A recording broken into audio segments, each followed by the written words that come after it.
Hey friends, and well, let me be honest, probably before this video is over, some of you will consider me as an enemy. But I wanted to share a couple minutes about my thoughts, not only on the tragedies that we have been experiencing over these past months, and especially these last couple of days with the shootings of our black men, but what I'm coming to learn over my 23-year journey of being a white man, living and ministering amongst my black family here in several inner cities of Chicago. And I'm going to speak very black and white because, let's be honest, it's a black and white issue. I want to take you to the book of Exodus, chapter 1, and I wanted to share a little bit of what took place prior to the rise of Moses. When I read that, it talked about that the Pharaoh became concerned and very fearful that the Hebrew slaves were growing in number and in power. So in order to maintain their oppression, he put upon them great labor. He put upon the Hebrew slaves cruelty to keep them down. However, they still grew. And so he brought together some midwives, and he instructed them that when a Hebrew boy was born, kill him. Well, these midwives did not follow, and the Hebrew slaves continued to grow.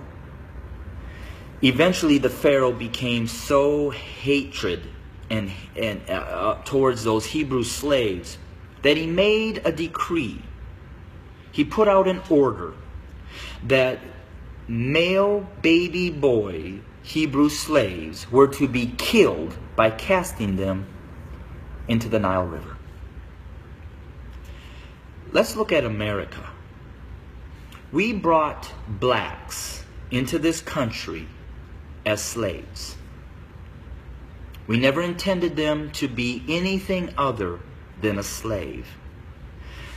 But they began to grow in number and in power, and eventually they fought their way to some freedom.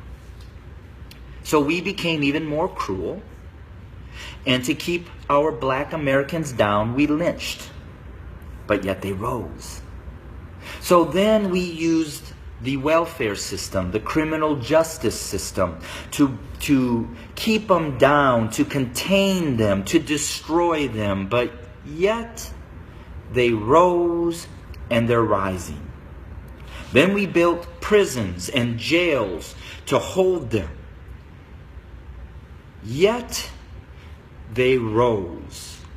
And so now we are doing exactly what the Pharaoh did at the end, sending out a decree: kill them.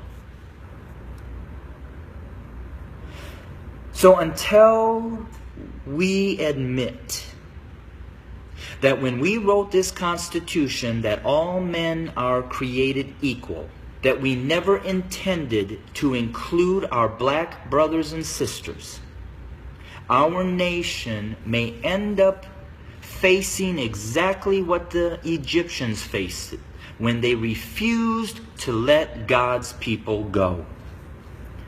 So I'm going to say this to my white fellow Americans, that the bloodshed that is on its way is not on the hands of our fellow black Americans, but is on our hands.